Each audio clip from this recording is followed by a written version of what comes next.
Gente, boa noite. Então, hoje a gente vai para a nossa live 2 sobre fitoterápicos e digestão. Na primeira live, a gente falou sobre a digestão principalmente, de carboidratos e de proteínas.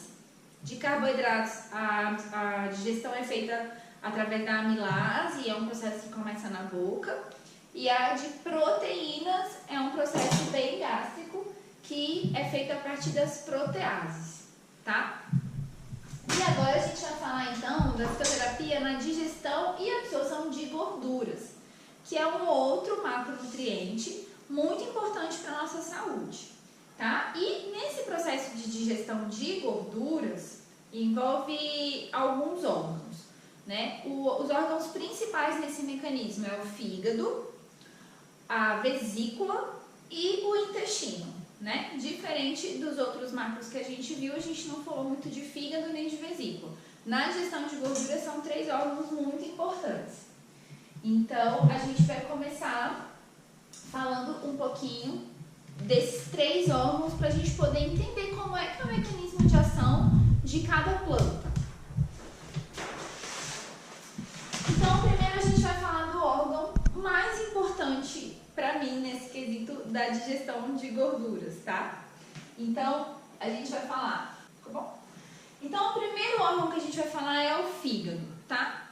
O fígado, ele é responsável por produção de colesterol. Então, sim, muitas vezes a gente se preocupa com a saúde do fígado focando nessa produção de colesterol. Porque a partir do colesterol, a gente tem a produção da bile, a gente tem a produção de hormônios, principalmente os hormônios sexuais, os esteroidais, que são a progesterona, a testosterona, eles são feitos a partir de colesterol, então é importante ter bons níveis de colesterol e um fígado que funcione muito bem. Membranas celulares, então todo o nosso corpo é cheio de células e para essas células ficarem íntegras, seguras, elas são revestidas por uma membrana que também depende de colesterol. E proteínas, sim, o fígado ele é responsável pela produção de colesterol, que dá origem a algumas proteínas também, que fazem parte, por exemplo, da nossa coagulação sanguínea. Então, manter a saúde do fígado em dia significa que a gente vai manter todos esses produtos em dia, sendo fabricados de uma maneira satisfatória e eficiente, tá? E dentro dessa produção, a bile é o que vai ter mais a ver com a nossa parte de digestão de gorduras. Tá? O fígado, ele é responsável pelo armazenamento de glicose. Quando na madrugada, por exemplo, a gente precisa de glicose para poder não ter uma hipoglicemia, não passar mal de uma hipoglicemia de madrugada, essa glicose ela vem do fígado, onde está armazenada, tá? Então lá no fígado ela é armazenada na forma de glicogênio. E o fígado também é responsável pelo processo de detoxificação, talvez seja a função mais conhecida do fígado, E essa detoxificação, o que é isso? É a transformação de toxinas e envio para a bile, para essas toxinas serem excretadas nas fezes, ou essa transformação de toxinas e envio para o sangue. Vai passar pelos rins, vai ser filtrado e essas toxinas vão sair na urina.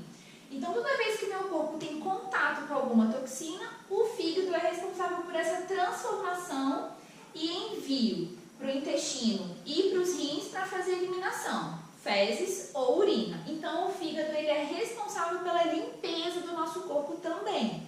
Então, a integridade dele vai manter o nosso corpo limpo, digamos assim. A vesícula, que é um segundo órgão bem importante nessa parte de digestão de gorduras, ela é responsável pelo armazenamento da bile, Então, o fígado está aqui. Ele produz a bile, envia essa bile para dentro da vesícula, que é um saquinho, mais ou menos, ela tem formato de uma pera.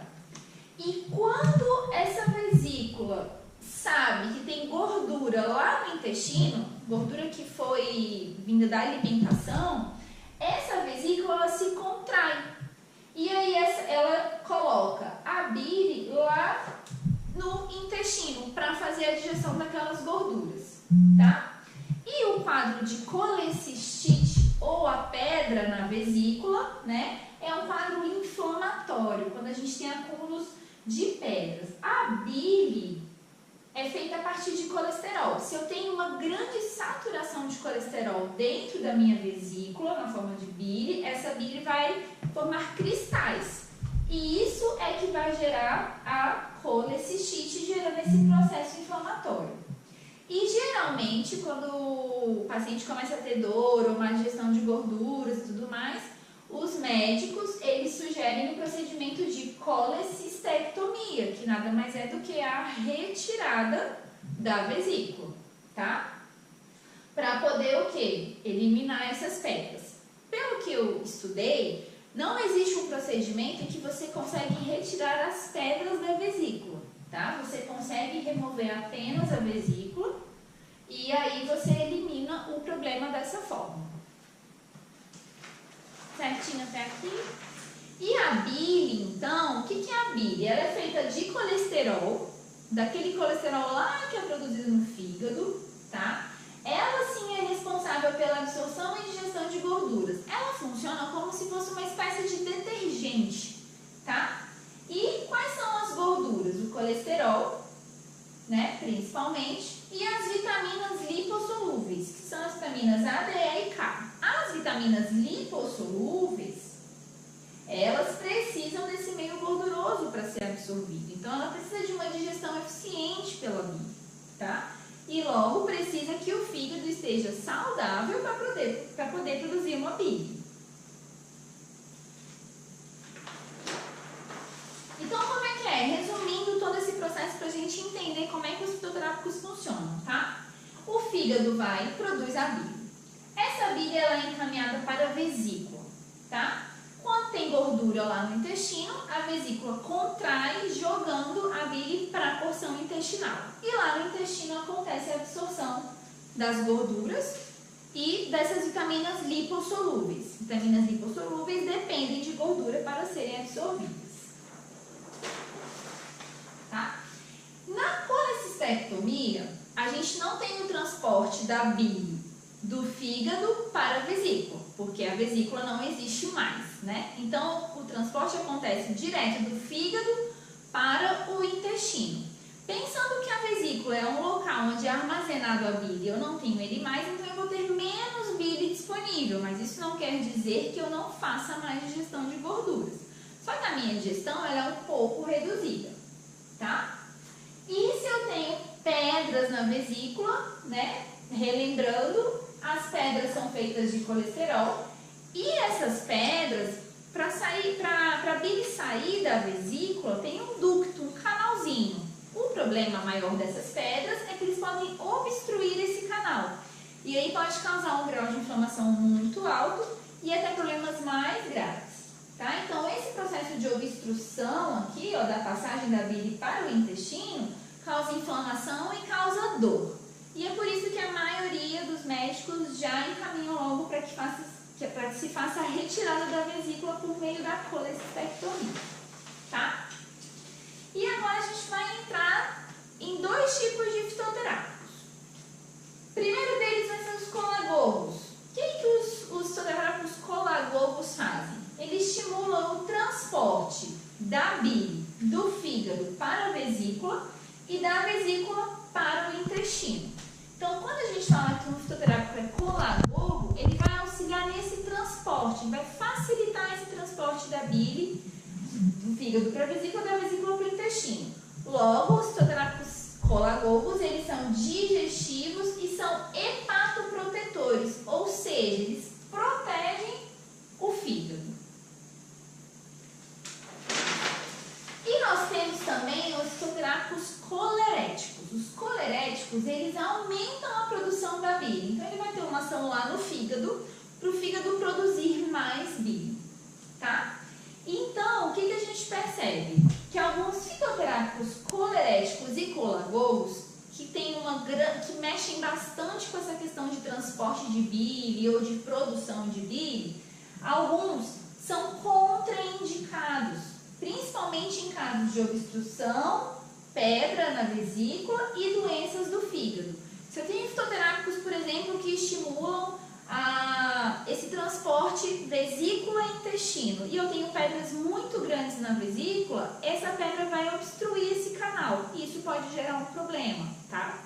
Então, alguns fitoterápicos a gente tem contraindicações se tem algum quadro desse, um caso de obstrução, ou um caso de pedras ou um caso de doença do fígado. Se o fígado está doente, ele não consegue produzir as coisas da maneira correta e nem ser estimulado para produzir a bile. E aí a gente vai entrar na nossa primeira planta fitoterápica. A primeira delas é a carqueja, tá? A gente usa as folhas da carqueja e a carqueja a gente faz infusão. Relembrando, o que é uma infusão? É quando a gente aquece a água, desliga o forno, joga essa água quente sobre a erva e aí essa água quente vai extrair os compostos bioativos da planta, tá? Mas também ela pode ser prescrita na forma de extrato seco, que é padronizado. A gente pega aquela planta, retira o princípio ativo principal dela, padroniza naquele princípio ativo e a gente coloca dentro de uma cápsula. Ou então a gente pode fazer uma tintura, que a gente também falou na semana passada, que é pegar essa carqueja e macerar ela em álcool. E aí gera uma tintura em gotas. A gente usa muitas gotas, né, a quantidade de gotas necessárias, num copo de água, por exemplo. Ou então a gente pode usar o próprio pó da carqueja, que a gente mede em colheres, tá? E a carqueja, então, ela vai ajudar na digestão, ela vai ter uma ação hepatoprotetora, tem ação colagoga, ou seja, ela estimula esse transporte da bile do fígado para a vesícula e intestino, tá? Ela tem uma ação de baixar o colesterol, porque se eu tenho uma planta que protege o meu fígado, a concentração de colesterol ela vai ser controlada. Então, a carqueja também age nos níveis de colesterol e ela também é diurética. Então, se eu tenho um caso, por exemplo, de um paciente que reclama de digestão de gorduras e retenção de líquido, por exemplo, é uma boa alternativa a gente usar a carqueja, porque a gente vai conseguir alcançar dois objetivos desse paciente, tá? A carqueja ela não é indicada para gestantes e para pacientes em uso de medicamentos para pressão arterial e hipoglicemiantes, que são geralmente os medicamentos para diabetes, tá? A melhor estratégia para usar a carqueja, na minha opinião, é na forma de chá. É muito fácil de fazer. A próxima planta que a gente vai falar vai ser da dente de leão. A gente falou um pouquinho dela na semana passada, ela é uma planta digestiva, né? Mas ela é uma planta que a forma de preparo é um pouquinho diferente. Então, no dente de leão, a gente usa as folhas, tá? E a gente faz decocção. O que significa isso? Qual é a diferença de infusão para decocção? Infusão, a gente aquece a água, desliga o fogo e coloca a água sobre a planta. E a decocção, a gente ferve a planta, porque a dente de leão ela é uma planta mais tenra. Então, para extrair o princípio ativo, eu preciso fervê-la mesmo, tá? Mas a gente também pode colocar ela em uma cápsula em extrato seco, pode solicitar uma tintura ou pode usar o pó. Usar o pó, usar a planta, né, adicionada num suco, por exemplo, vai trazer benefícios além da função colerética digestiva. Ela vai trazer uma ação prebiótica. O que significa isso? Vai melhorar o perfil bacteriano do intestino. Então, também vai ajudar na absorção de outros nutrientes, tá? Então, a dente de leão a gente usa as folhas. Ela é colerética. O que é colerético? Aumenta a produção de bile pelo intestino, tá? Ela também é uma planta diurética, então ela estimula a liberação de líquidos. Ela aumenta o peristaltismo. O que é o peristaltismo? É aquele movimento que o intestino faz para liberar as fezes, tá? Acredita-se que seja devido à ação prebiótica dela, que é a partir de inulina, é uma fibra. E ela também é uma planta que tem uma ação de reduzir o colesterol. Então, o que eu acho legal material do dente de leão? A gente faz uma decocção, pega o chá, né, a água dessa decocção, bate num suco de frutas junto com a parte inteira da planta, né, que aí a gente vai conseguir alcançar todos esses benefícios aqui. E a dente de leão é uma planta que não é recomendada para gestantes, para mulheres que estão amamentando e para quem usa medicamentos para pressão arterial e hipoglicemiantes. Até aqui tudo bem? Tudo jóia? Conexão? A outra planta que a gente vai falar é uma planta super conhecida, super fácil da gente ter em casa e é o alecrim. A gente usa as folhas de alecrim. O que a gente faz com as folhas do alecrim? A gente faz ou a infusão, ou o extrato seco, ou a tintura, tá? Quando a gente faz esse tipo de preparo, esse tipo de manipulação com a erva, a gente tem efeitos potencializados. Então, para gestantes, ter esses efeitos potencializados não é interessante, tá? Mas isso não impede, por exemplo, que a gestante coloque ali por cima, numa batata, alguma coisa nesse sentido, tá? O problema maior é se ela utilizar nessas formas aqui, onde eu tenho os efeitos potencializados, tá? E o alecrim, ele é digestivo, ele tem uma atuação anti-gases, né, anti-espasmódico. Então, a gente tem algumas pessoas que sempre tem aquele remedinho, assim, meticona ali, para quando tiver gases. Gente, vamos fazer um chazinho de hortelã, um chazinho de alecrim, a gente faz uma tintura de alecrim, caso você não aprecie tanto o sabor ou não goste de chá. Ele também é colerético, então ele também vai aumentar a produção de bile, favorecendo a digestão de gorduras. E ele também é diurético, tá? Além disso, o alecrim ele tem ação antioxidante, anti-inflamatória e analgésico. Então, ele pode ajudar em quadros de doenças inflamatórias intestinais, tá? E o alecrim não é recomendado que seja consumido na parte da noite, porque ele tem uma ação estimulante também. Então, deixa para tomar o alecrim mais na parte matutina, né, vespertina do dia, para que não tenha interferência. E é uma planta fácil, a gente pode ter num vasinho na nossa varanda, na nossa janela de casa, né? E esse aqui é o meu alecrim, foi o desenho mais bonito que eu fiz até agora, das duas lives. Outra planta que a gente tem é o boldo do Chile, que é super famoso também, tá? Então, o boldo a gente usa as folhas, a gente faz a infusão ou a tintura. Para quem não tolera o sabor do boldo, porque eu sei que não é uma coisa agradável, a gente pode fazer a tintura, né, que a gente reduz o volume, extrai o princípio ativo, e aí a gente bota dentro de alguma coisa, de um suco, que aí dá uma mascarada no sabor. Então, funciona super bem também, tá? Só que o boldo, ele exerce uma função de hepatoproteção também. Então, ele protege o nosso fígado contra lesões externas, contra excessos de toxinas. Ele também tem uma ação anti-gases, porque ele auxilia na digestão. O boldo, ele é colagogo e colerético. Então, além dele aumentar a produção de bile, ele vai favorecer o transporte fígado, vesícula, intestino. Aumenta as secreções gástricas, salivares. Então, o boldo é uma planta que age na digestão por completo. Ele vai agir na digestão tanto de carboidratos e proteínas, por meio das secreções gástricas e salivares, quanto na digestão de gorduras, por ser colagogo e colerético, tá? E o boldo, existem alguns estudos falando que ele é bem recomendado em casos de síndrome do colo irritado, colites e constipação, justamente porque ele pega essa parte digestória de todos os macronutrientes. Então, quem tem um intestino muito preso, com uma dificuldade, o boldo é uma planta bem interessante de estar sendo inserida na rotina, tá?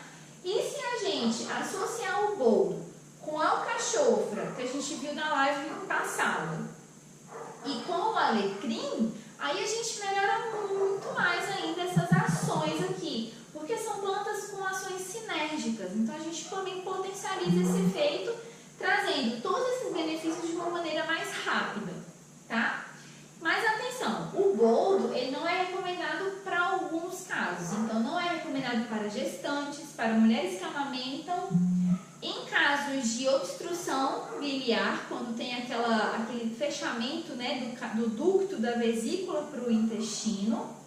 Quem faz uso de varfarina, que é um anticoagulante, o bolo tem interação com a varfarina, então não é recomendado. E ele também não é recomendado em caso de doenças crônicas do fígado, né? Falência hepática, né? Por quê? Porque ele estimula muito essa atuação do fígado. Certo? A outra planta, então, que a gente tem é a alcachofra, né? Falar um pouquinho dela também nessa parte de gorduras, que ela também tem uma ação interessante. Também pode ser na forma de infusão ou de tintura. A alcachofra, a gente utiliza as folhas e a flor, tá?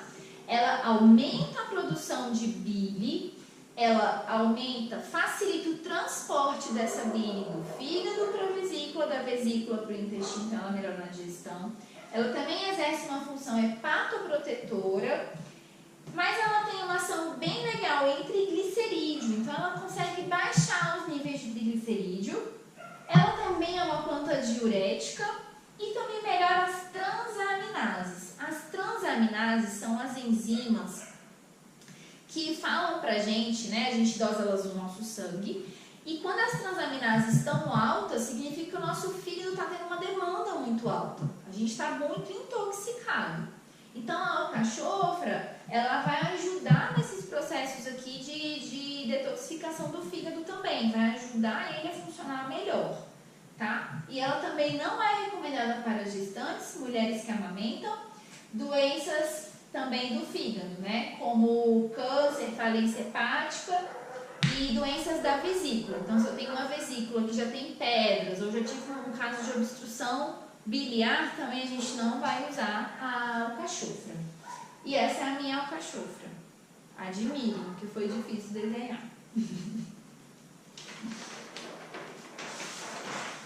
Outra planta também muito conhecida, e eu até fiquei um pouco surpresa porque eu não me lembrava mesmo dessa função dela para a digestão de gorduras, é a cúrcuma, que a gente usa o rizoma, a raiz, tá? E a gente pode fazer a cúrcuma tanto em decocção, lembra da decocção, quando a gente ferve aquela planta, quanto na forma de tintura, tá? Desta forma, a gente tem os efeitos potencializados da cúrcuma. Então, é muito diferente, por exemplo, de usar a cúrcuma em pó ali, jogando na comida, tá?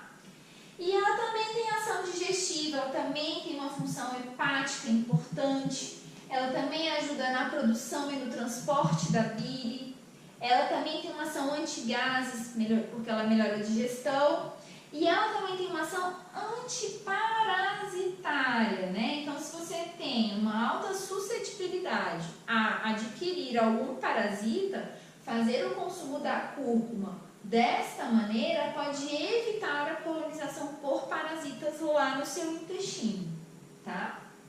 E a cúrcuma, com esses efeitos potencializados, não são indicadas para casos de pedra na vesícula, obstrução do ducto biliar e com o uso de anticoagulantes e anti-inflamatórios não esteroidais, tá? Então a cúrcuma é uma planta tranquila também da gente trabalhar para essas funções de digestão de gorduras. Ela vai ser com um efeito melhor na decocção ou na tintura.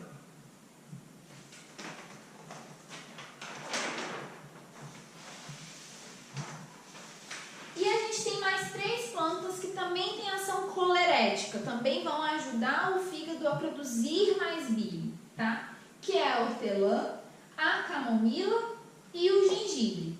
A gente falou dessas 3 plantas lá na primeira live, que elas também vão ajudar nas secreções gástricas e salivares. Então, as 3 plantas vão ajudar na digestão e absorção dos 3 macronutrientes. Então, são plantas completas, que elas vão ajudar na digestão como um todo.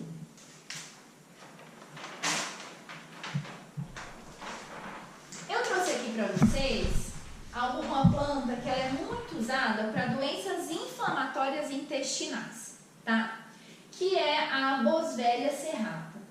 Ela não vai ter ação colerética, ela não vai ter ação colagoga, nada disso. Mas é interessante porque ela é uma planta que ela tem ação anti-inflamatória do cólon. Então, em casos de colite, por exemplo, ela é uma planta altamente usada, a gente usa a resina da boswellia, só que ela é uma planta que é contraindicada em caso de pedra na vesícula e também por obstrução do ducto, tá? A boswellia, ela vai manter o intestino íntegro e funcionante, porque o nosso intestino é uma barreira, né? Quando eu tenho uma abertura daquela barreira, acabam passando toxinas por ali e sobrecarregando o meu sistema imunológico.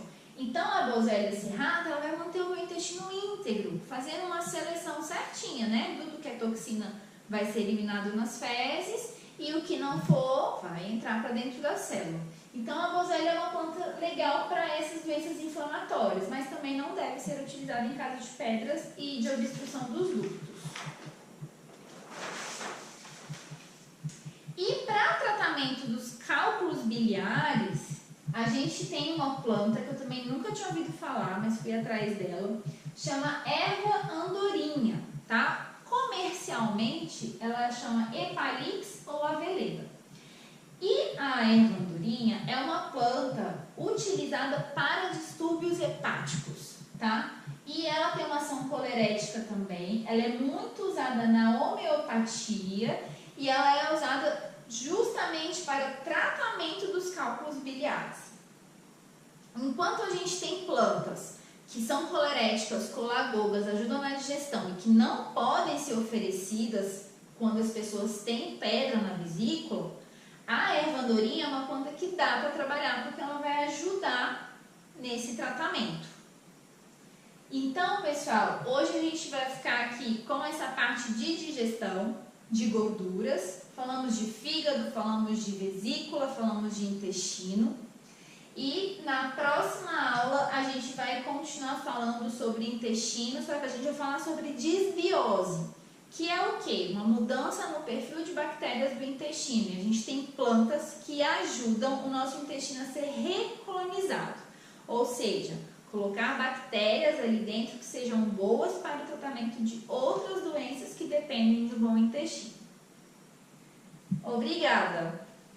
Caso alguém tenha alguma dúvida, tá? Não deu para ler as folhinhas do flipchart, ficou em dúvida, me manda por direct ou me manda um WhatsApp, tem o meu contato, na bio tem o link. É só me mandar que eu envio tanto as fotos, tá? E posso explicar também como é que é o mecanismo de ação dessas plantas, tá joia? Algumas pessoas tinham me perguntado sobre a questão da vesícula. E quem não tem vesícula, gente, continua do mesmo jeito. Tem essa planta aqui que ajuda bastante. Essa aqui não. As plantas que são coleréticas, elas vão ajudar na digestão, mesmo que o paciente não tenha vesícula. Então, ajuda na digestão pra caramba de gorduras. As plantas ajudam na saúde do fígado, né? Que é um órgão extremamente importante para manter o nosso corpo limpo, ele excreta toxinas. Então, quem tiver dúvida, pode me mandar por direct, pode mandar um WhatsApp. E quem quiser as fotinhas aqui também eu posso tirar e disponibilizar para vocês. Tá joia? Boa noite. Descansem.